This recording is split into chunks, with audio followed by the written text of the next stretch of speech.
नमस्कार दोस्तों, स्वागत है आपका मेरे YouTube चैनल सोनिया के किस्से में। अभी तक आपने अगर सब्सक्राइब नहीं किया है तो प्लीज मेरे चैनल को सब्सक्राइब कीजिए, लाइक कीजिए और कमेंट करना ना भूलिए और नोटिफिकेशन मेरे आपको मिलते रहे इसके लिए बेल आइकन दबाना ना भूलें। Thank you. तो आज मैं आपके लिए एक नया किस्सा लेके आई हूँ। दोस्तों, आप तो सभी जानते हो परिवार हमारे लिए कितना जरूरी होता है और परिवार से दूर अगर हम रहें तो हमें उसका महत्व तभी पता चलता है। बात उस समय की है जब मैं 12-13 साल की थी। तो मेरी बुआ थी। मेरी बुआ आती रहती थी हमारे घर में जब भी कभी 1-2 महीने में। बहुत वैसे तो हमें शुरू से ही हमारी मम्मी ने ऐसा सिखाया कि रिश्तेदारों का और खासकर बहनों भांजियों का अच्छे से स्वागत करना चाहिए और उनकी अच्छे से उनकी सेवा करनी चाहिए, उनकी स्वागत पे कमी नहीं करनी चाहिए कुछ। तो बात उस समय की है जब मैं 12-13 साल की थी। तो मेरी घर में हमारे मेहमान रिश्तेदार तो खैर काफी आना जाना था, लेकिन ज्यादातर हमारे घर में मेरी एक बुआ और मेरी एक दादी आया करती थी, मेरे पापा की मौसी। तो उनका हमें हमेशा ही इंतजार रहता था कि हाँ ये आएंगे। 1-2 महीने में ना आए तो हमें खुद ही हो जाता था कि अरे क्यों नहीं आए होंगे। मेरी एक तो बुआ मेरी आती रहती थी, तो हमें उनकी आदत भी थी कि आए, उनका इंतजार रहता था हमको। आती थी तो वो जैसे माना अगर सुबह आई तो शाम को बोलती थी कि मैं जा रही हूँ, तो हम बोलते थे नहीं नहीं बुआ आज यहीं रहोगे। और खासकर मैं ज्यादा बोलती थी कि नहीं यहीं रहोगे यहीं रहोगे। वो बोलती थी अरे मुझे जाना है मुझे जाना है। तो मैं क्या करती थी कि उनका पर्स छुपा दिया करती थी अलमारी के अंदर, ताकि ये ढूंढ ना पाए। पर्स ही नहीं मिलेगा तो जाएंगी कैसे। तो मैं पर्स छुपा दिया करती थी उनका। वो ढूंढती रहती थी अरे भाई दे दे मुझे जाना है। मैं कहती थी नहीं आप यहीं रहोगे आज।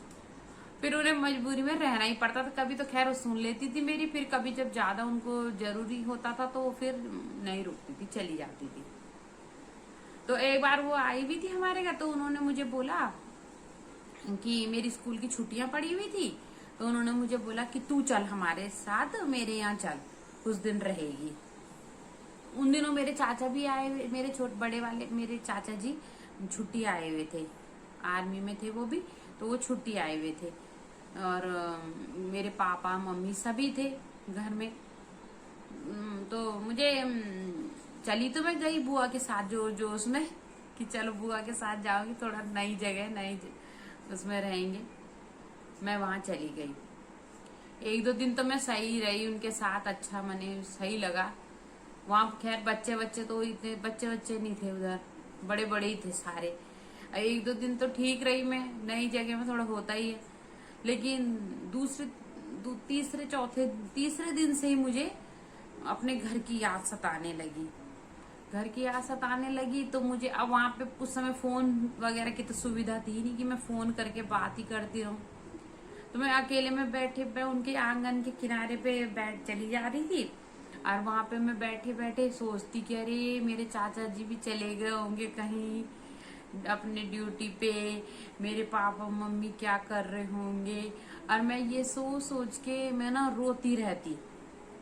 मैं रोती ऐसे रोती कि जैसे कोई लड़की जब विदा होती है ना और ससुराल में जाती है तो उसको रोना आता, ऐसे रोती थी मैं। उन्हीं बोलते कि खुद लगनी, तो उन्हीं खुद लग छमित है बहुत ज्यादा। तो रूणू फिर पर अपनी बुआ को नहीं बताती थी मैं कि मैं ऐसे रो रही, क्योंकि मुझे डर भी लगता था कि बुआ मुझे गाली देगी। मैं रोती थी। एक दिन तो उनकी देरानी ने मुझे बोला कि अरे सोनी तेरी आंखें क्यों सूजी हुई हैं इतना। तो अब मैं क्या बताती हूँ उन्हें कि मेरे को तो याद आ रही है अपनी मम्मी की, पापा की, भाई बहनों की, चाचा की। उनको मैं कैसे बताती।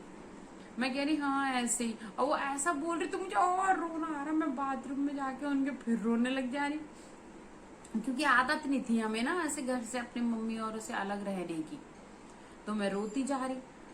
फिर 1-2 दिन तो मैं चुप चुप के बुआ से रोती रही।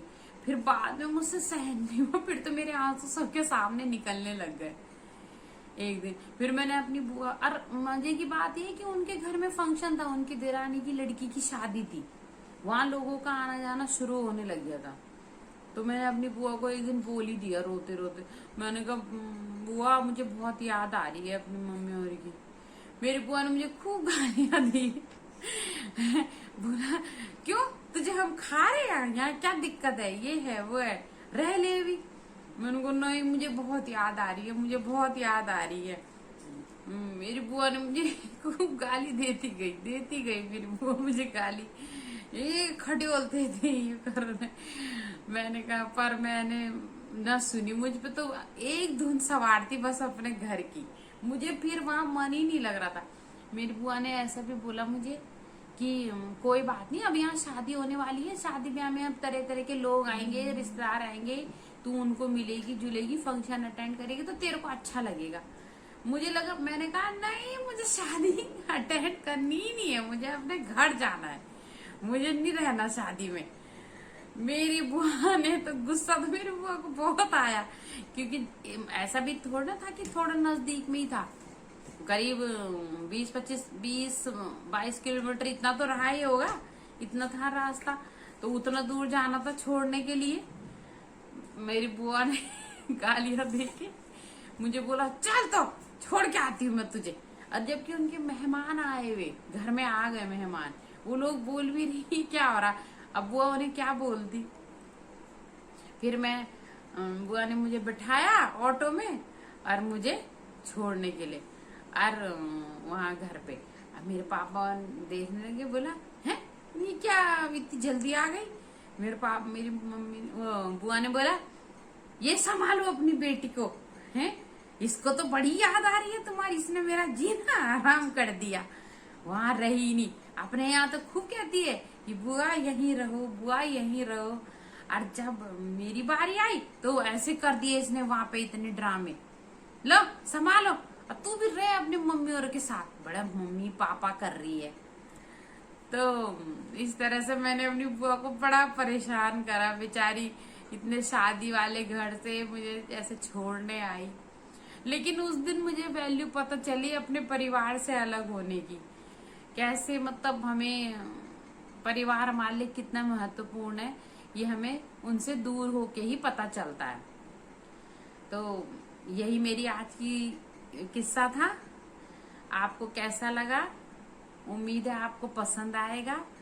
आप प्लीज मेरे वीडियो को लाइक करें और मेरे चैनल को यूं ही देखते रहें, सब्सक्राइब करना न भूलें और बेल आइकन दबाना, बेल आइकन जरूर दबाएं। धन्यवाद।